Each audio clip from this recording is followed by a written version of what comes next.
Welcome. This is Bodyworks, my new show. We're going to go over a little bit here, and I'm going to explain to you some of my lifestyle and how I got started. And well, hope you enjoy it. If you have any questions or in the future, all you have to do is send us through the email, and we'll be happy to answer any questions that you have to pertain on fitness. Thank you.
When did I get caught up or started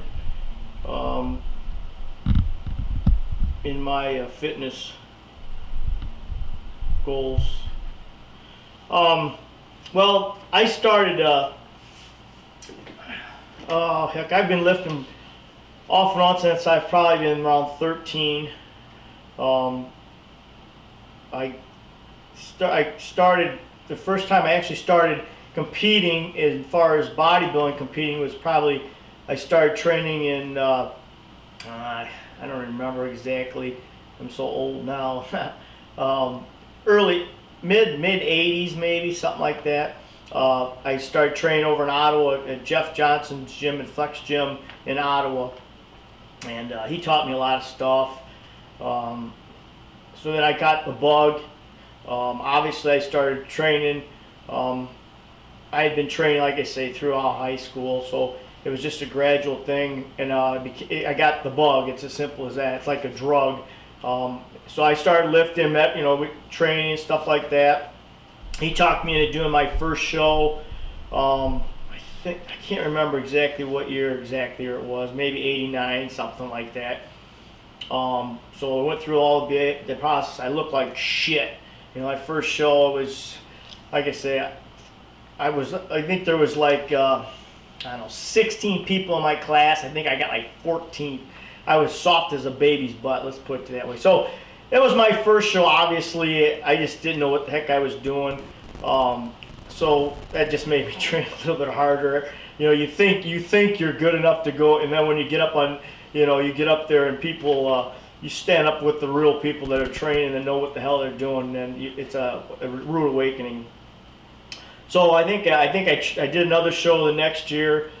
Did a lot better. I think I got like fourth. I don't remember how many was in there. Maybe back then there was usually like 12, 16 people in there. I don't remember, but got a little bit better that year.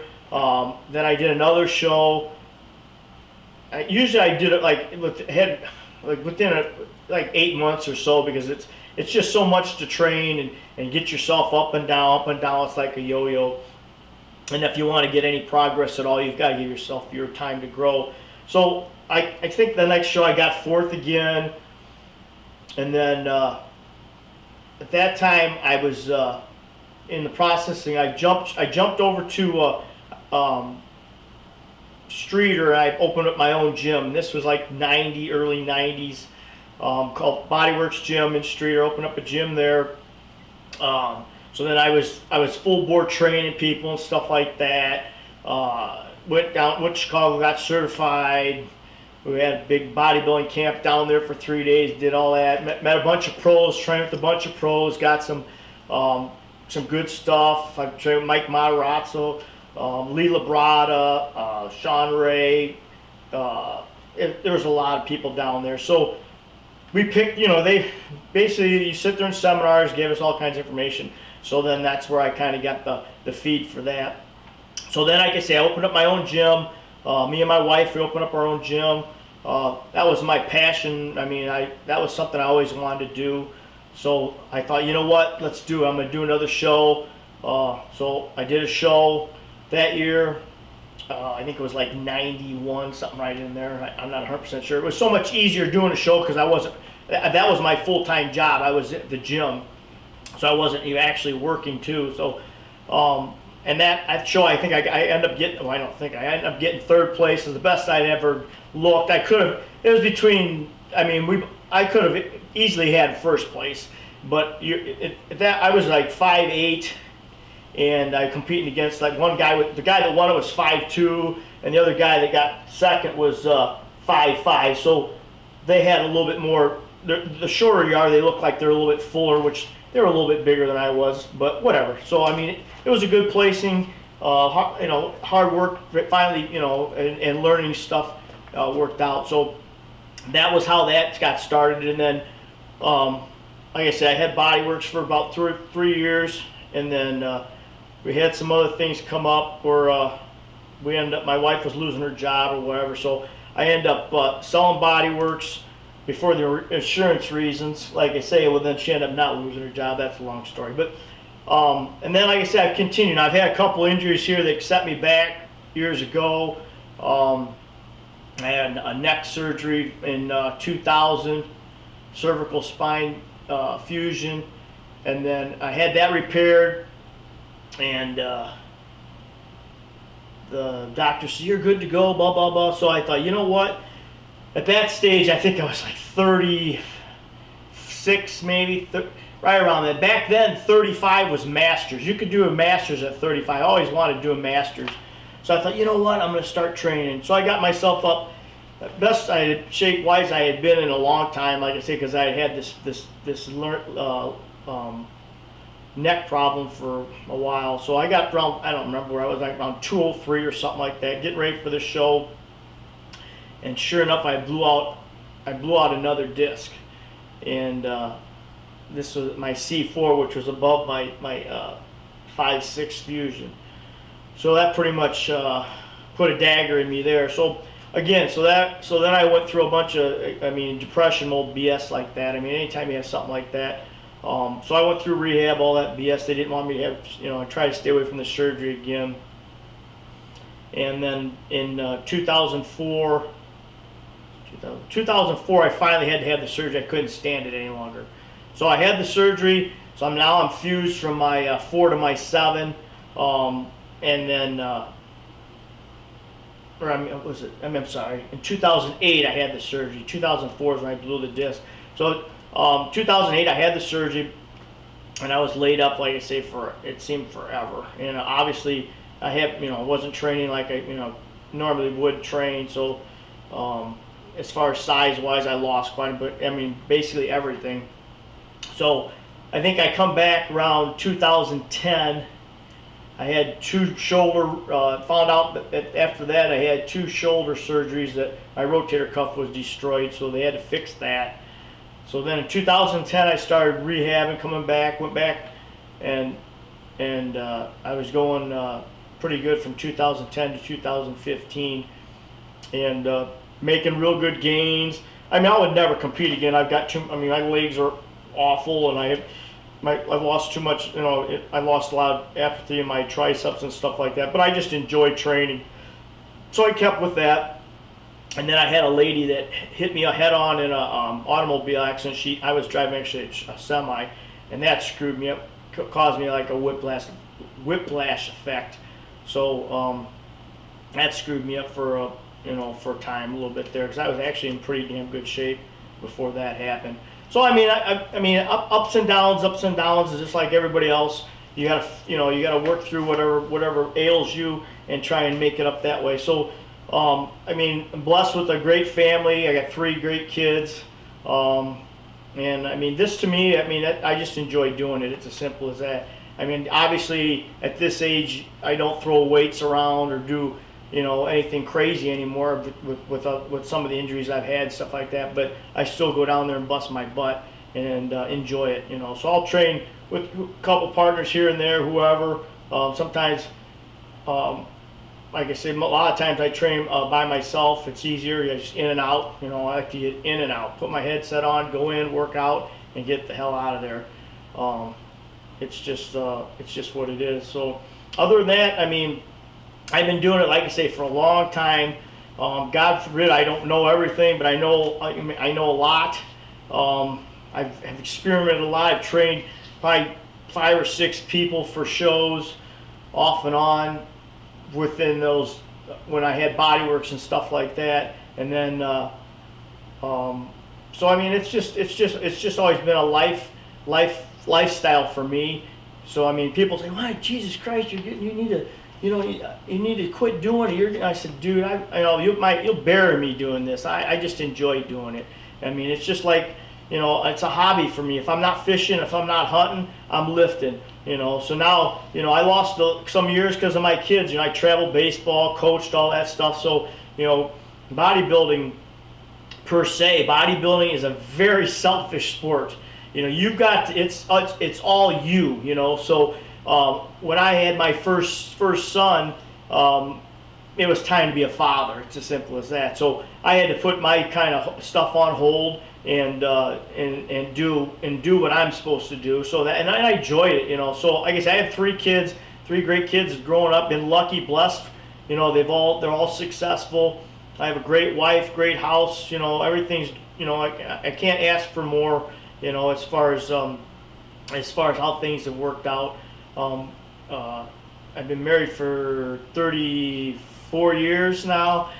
I had to think about that for a second, but like I say, everything's going good. We decided to do this kind of stuff here to help people out a little bit. Like I said, I enjoy doing it, and that's just where it's at. To the date. I mean, I'll never. I'll probably do it till I die. It's as simple as that. I just had my first grandkid, so now, hopefully 10 years from now, 12 years from now, I'll be training with him. But so, I mean, who knows what's going to happen, but that's basically what it's all about. So I think we're going to close it for today. I just want everybody to realize that I'm no doctor. If you have some issues, if you're going to, first of all, if you're overweight and you're going to start exercising, you should go to the doctor anyway. The most important thing is to get your bloods. Get some blood tests. You can have all kinds of vials. You can find out what your first of all, you want to know all your estrogen and your thyroid, and find out if you have any problems there. And then that's how you start. Get your blood work done. They'll give you a total readout, and then you can go from there. If you have to hire a personal trainer or do whatever, the main thing is you need to get yourself in the gym. If you're overweight, I say more than 50 pounds overweight, you need to go to the doctor first, get everything taken care of, and start with cardio. Don't even get caught up in the weight situation. Get yourself comfortable, get yourself on a good diet. You got to stay away from these fad diets, these bacon diets, and this lettuce diet, and this soup diet, and the grapefruit diet. That stuff doesn't work. It's as simple as that. You may lose 5, 6, 7 pounds the first day, or first week, 10, 12 pounds, but you're losing water is all you're losing, and muscle, which you don't want to lose. So basically, in a nutshell, get yourself checked out. Don't be afraid to go to the doctor, and then get your butts in the gym. All right, welcome to Bodyworks back again. We got some questions that we got in off the internet that we're going to discuss here. Some people asking some questions as far as pertaining to working out and just fitness enthusiasts and stuff like that. So basically, the first question I got here from Noah is, what do I believe is the best method of stretching? First of all, as far as stretching when you're going to work out, I don't really believe in going in and stretching your muscles when they're cold. Normally, I'll go into the gym And if I'm going to do shoulders, or if I'm going to do legs, or whatever I'm going to do, I will go and do that, like exercises for that to get blood into those areas. Like shoulders, I'll do like, say, lateral raises or front raises, and just pump as much blood, get a good sweat going into the shoulder muscle, and that will loosen that muscle up. It's not a good idea to try and stretch a muscle that is cold, basically because there's a good chance that you possibly could tear it. Now, as far as stretching goes during a workout, definitely you should do that in between sets. It's always good to stretch, like you're doing bench press, whatever. You stretch out your pectoral muscles, get a good stretch on. You want to stretch out your fascia muscles. So basically, what we're doing here is kind of like tearing the little fibers, loosening them up so you get more blood in that area. So basically, again, you're trying to force as much blood into your muscles as you possibly can, and that will, like I say, it will help impede muscle growth from basically what you're looking to do anyway. Another question we had from Tom here is, what's the difference between BCAAs and EAAs? Okay, those are intro drinks that's the new thing. BCAAs were out but a little ways back. I'm a big believer in drinking intro. I like drinking the intro drinks if you can afford them, like I say. Now, I just switched about 8 months ago to doing EAAs. That's what you really want. You want to be using these products. They're a little bit more better.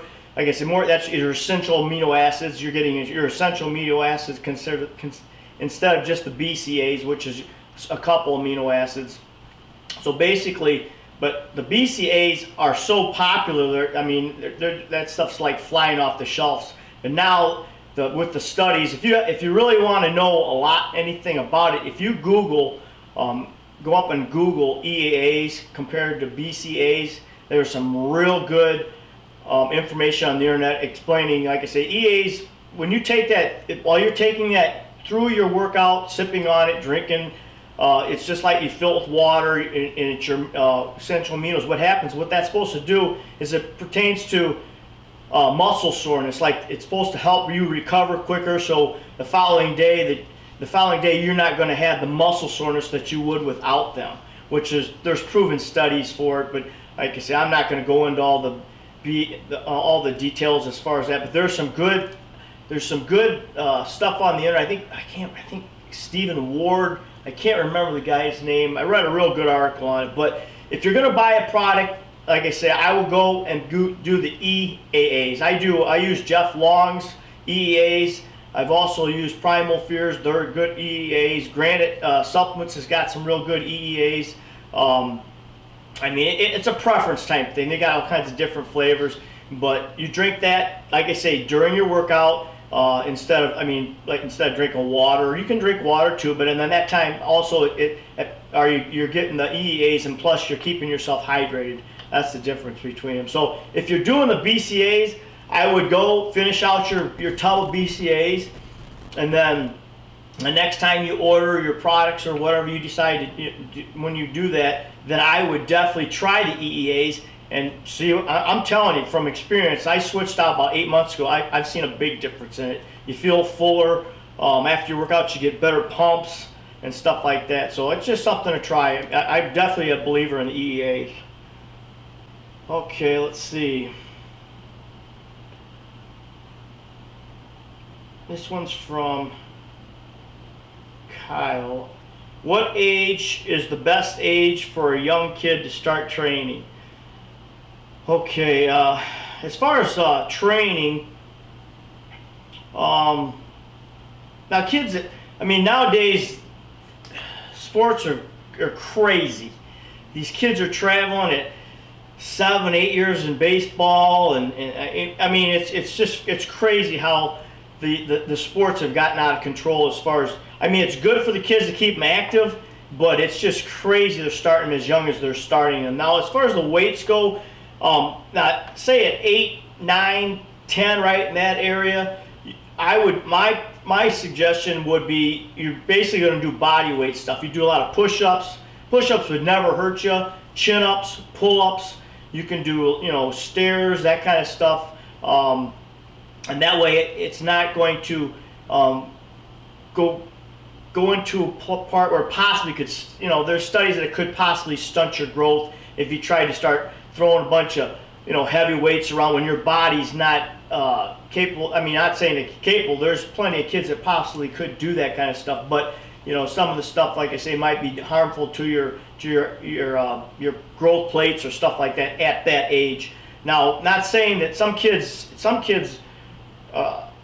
you know, hit puberty quicker. They just, you know, there's some kids that possibly could at the age of 10 start lifting weights, light weights, you know, where you did a little bit like the barbell bench and stuff like that, but you'd never go up over 10 reps, or, you know, you would never max or anything like that at that age. And then as the older you get, as far as age-wise, I would suggest the best age is probably 12. 12, you should be able to kind of basically get yourself into a good program, have somebody teach you the right way. You want to use compound exercises, which is like you want to try and do mostly, stay at that age, you want to do free weights. You want to stay away from the machines. You can do machines a little bit on the side, but you want free weights. If you're looking for size and strength, you want to use free weights. You want to do your bench and like squats, learn how to do deadlifts, do them properly. There's all kinds of good exercises out there, but like I say, you want to work on your shoulders, make them good and strong. Your strength, as far as for your exercises, especially like in benching and anything like, it comes from your shoulders. So you want good, strong shoulders. So you want to build a base. So you want to start with your compound exercises. You want to stay away from the isolation exercises. These, you know, sometimes you'll see people going there and they're on the cable crossover and doing all these kind of goofy exercises, which realistically it's a waste of time, because it's that kind of exercise is something, if you're already pretty decently size-wise, then you'll get something out of it. But as far as muscle, you're not going to get anything out of it. So, like I say, at the age of 12, I think is a good age to start experimenting. The main thing is get on a decent program. You know, probably 3 days a week type thing. You know, again, you could break it up to push. Probably at that age, you're probably going to do a push-pull routine where you do all your pushing one day, pull the next day, and that way you're not overtraining, and then just go from there. And then if you get addicted to it, then you just step it up, change things. After like three, you know, I would always give a program about 6 weeks, and then you can progress up to something different. But that's what I would suggest. And then once you hit the, you know, that age of 12, anything goes. But again, you want to start out, and then if it's a program where it's controlled and somebody teaches the proper techniques and stuff like that, that's the most important thing. And then so it's basically you're doing it right. You should have some good results out of that. And then just by basically that, you want to learn your diet and stuff like that. But that's other stuff we can talk about later. What is a good post-workout meal? This is from Cliff. What is a good post-workout meal? And also, what is a good pre-workout meal? Okay, well, pre-workout meal. Okay, pre-workout meal is a meal that you would eat before you would go to the gym. Now you can do a shake before, like an hour before, with like 30-40 grams of carbs in it. You can get some kind of carbs in there. That's the easiest way to do it. If you can't obtain food. Now, if you're going to take it in with food, then you should have your meal with about, I'd say, 2 hours. I like to have 2 hours in between a meal before I go to the gym, basically because of the digestive problem. If you use a protein shake, if you use like an iso weight protein shake, that stuff is like digested like that. So you can, within an hour, it's in you don't have to worry about you going to the gym and having digestive problems and trying to train. And the reason why you have that problem is you have to remember anytime you're digesting food, That's where blood's going to your stomach to digest that food, okay? And while you're working out, you want blood going to your muscles to make them big, and make them, as far as, that's what this all about. You want blood volume. You want to pump as much blood into any of that muscle area that you're working at that time that you're doing that body part. So if you have food in your system, your stomach is also trying to digest that food. So obviously you could get an upset stomach, but that'd be whatever. I mean belching, stuff like that. But the main thing is, if you give yourself a couple hours before you hit the gym on a regular food, as far as if you had regular hard food, then you won't have that problem. Now, as far as what to have, pre-workout, I would probably, like I say, probably 25 grams of protein. You don't want too much more than that, and maybe 30, 40. Again, it matters how big you are size-wise. About 40 grams of carbs. And then after your workout, again, during your workout, you could be drinking your intro drink, whatever, if that, or water. The other thing that I kind of want to stress here is water. Water, that's the most important thing. Our body's made of water, so you want to make sure you're not dehydrated. So don't be afraid to drink water. Water will never hurt you. So drink a lot of water, and that also helps flush your kidneys. That's another important thing, like I say, with the water. But like I say, stay hydrated. And then after your workout, it doesn't matter how long. Hour and a half, 2 hours. You shouldn't really be in the gym longer than 2 hours unless you're training for a show or something. And that's with cardio and everything. You get a good 2 hour workout in. If you're really working out, you should be done in 2 hours. So then once you get done, old school used to be 30 minutes, which is, there's a window, it's called the window, where you want to get your protein and your carbohydrates in your system within 30 minutes after your workout, and that will restore your whole body clock for the next day. And that pushes the insulin into the muscle. That's what you're trying. Again, it's all about pushing sugar, good sugar, insulin into your muscles for growth. Now they're saying you can probably, within an hour, it's not a problem. So now, after I get done working out, I'm looking for anywhere from 35 grams to 50 grams of protein. Sometimes I'll do 60. It just matters where my other protein was throughout the day. So I'll do that much protein, and then I'll go 60 to 70 grams, 75 grams of carbs.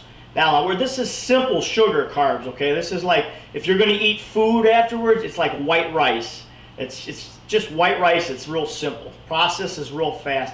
Now, bodybuilding trick 101 is you can use Skittles. You could use gummy bears. Anything sugar, sugar, it's just instant. So you eat some sugar and you have a protein shake, and boom, again, you get that insulin effect, and that'll spike your, as far as into your muscles and stuff like that. So that's your recovery. Now, another good thing that you can do, which, it's up to you. As far as something to come home, and you can have cereal.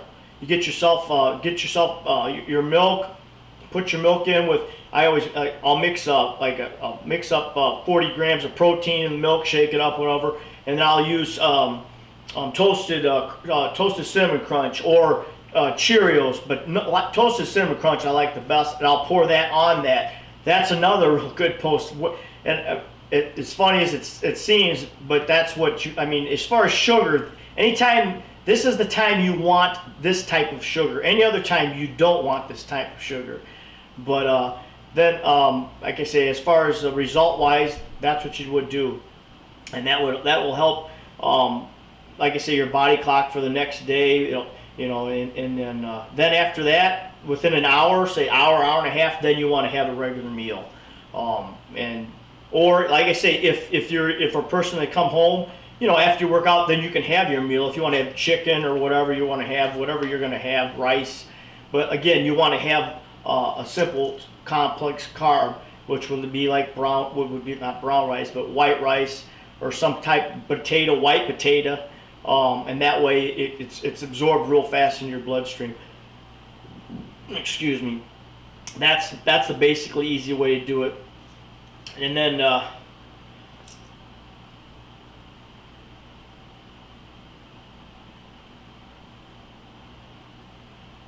Okay. Susan has a question about sugar.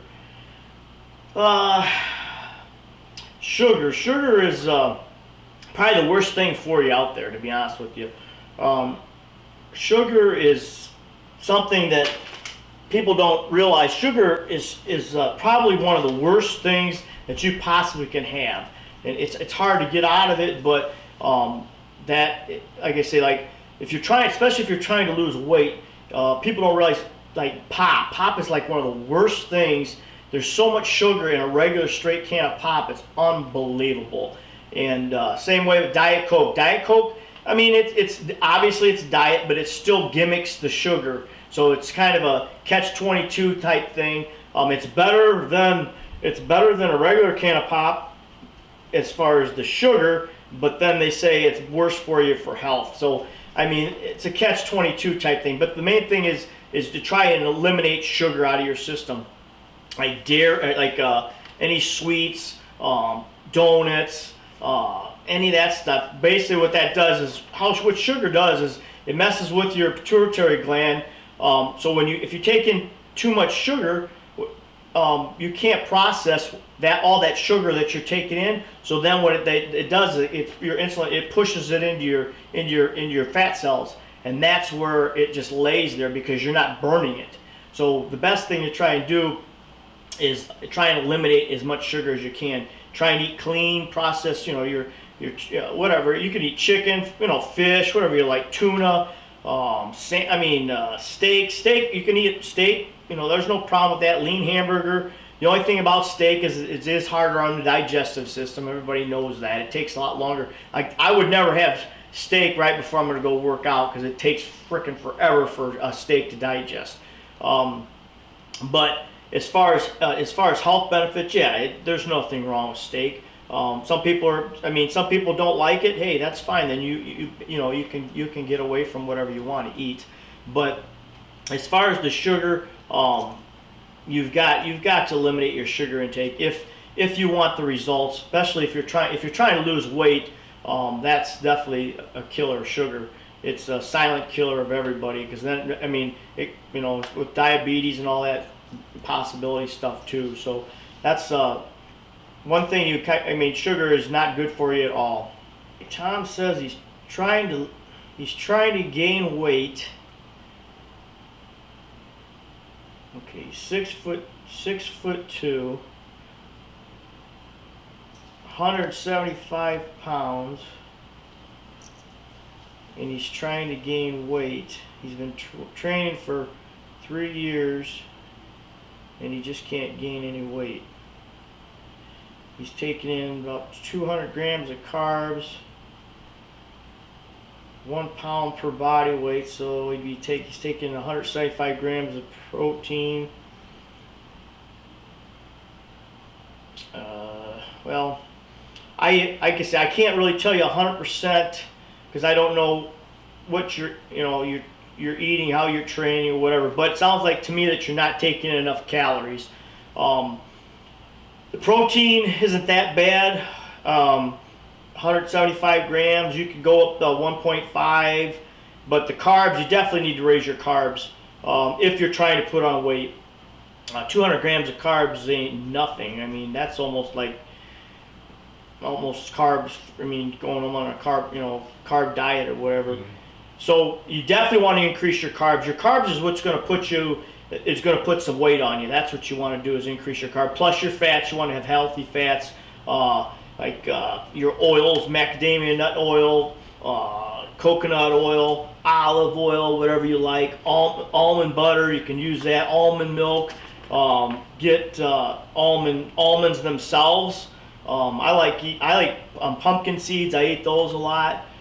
That kind of stuff. You want nuts are very important. That good fat, good for your joints, good for a lot of things in your body. But so what I would do is, like I said, you're not really saying you're training. I have no clue about the training, which obviously the training has a lot to do with it too. I don't know how you're training, as far as how hard you're training, but as far as from what I see, you're saying here is you're definitely not taking enough calories. So and your calories need to be bumped up through your carbs and fat. So you don't really see how much fat you're taking in. So I would, you know, at least take in probably at least 600 grams of carbs. You know, you can fluctuate it if, you know, and pay attention you know, how you look, pay attention on the mirror and stuff like that. But definitely I would bump my carbs up to probably at least 600 grams a day. I would bump my protein up to 1.5 grams per body weight, and then I would make my fat probably 10 to 15% by adding those products I told you. You're going to get fat from some of the food you're eating. I don't know if how clean you're eating. You know, your vegetables, you can throw vegetables in there. Vegetables are carbs. You're not going to gain much weight from it, but you should have greens. Other than that, and I mean, unless I really seen pictures or seen your training, what you're really doing, I mean, that's the best I can say. But you're definitely not taking enough calories. You got to remember, 1 pound is approximately 3,500 calories. So if you want to gain weight, you have to eat at least 3,500 calories a day, and that's without doing anything. So if you're taking in 3,500 calories a day and you're sitting on the couch not doing anything, guess what? You're going to gain a pound, probably a pound a day. Now, if you're taking in 3,500 calories and you're busting your ass in the gym and you're working a freaking physical job and you're chasing your kids and you're doing this and that, that's probably going to bring you down. So you might have to eat more calories. So again, it has a lot to do with your metabolism, how fast a metabolism. Everybody's different, but the main thing is you have to play with stuff, and the best way to play with it is, you know, the best way I like to play with it is you can jump like 500 calories. You know, say I'm on 2,500 calories a day, and I'm steadily. Now, one thing I don't like to do, I'll do it once in a while, but I don't like to get on the scale. The scale doesn't mean nothing to me. I watch by the mirror, or if I'm really worried about it, you take pictures, which I'm not anymore in that stage. But that way you actually see the difference, and in your clothes, you'll tell the difference in your clothes, how your clothes feel. I mean, if you're losing 2 or 3 belt loops, guess what? You're doing something right. So the scale might lie, you know, just like on the calories that you're taking in, you can fluctuate anywhere from 7 to 12 pounds in a day or two just from water weight. So you can't really rely on a scale. I mean, if you're going to weigh yourself on a scale, I do it once a week, and always weigh yourself the same time every day. I mean, that way you kind of see, because you can weigh yourself in the morning and you weigh 175, and then you go and you weigh yourself at nighttime and you could be up 5 pounds. I mean, just like that, and then you're worried about it. Again, it's water weight. So I mean, that's, you know, it's pretty hard to tell that kind of stuff. So when you're trying to control your food intake, remember, to lose weight, you have to have a deficit of calorie intake. So if you want to lose weight and you're not losing weight at 2,500 calories, then you need to drop it 500 calories, and take it down to 2,000 calories, and then see how that goes. And then in a week, you should be seeing some difference. And then, like I say, and if that doesn't help, then you can take it down another 500 calories, or up the cardio, stuff like that. You can up your cardio on top of that. But as far as gaining the weight, you've got to take in the calories.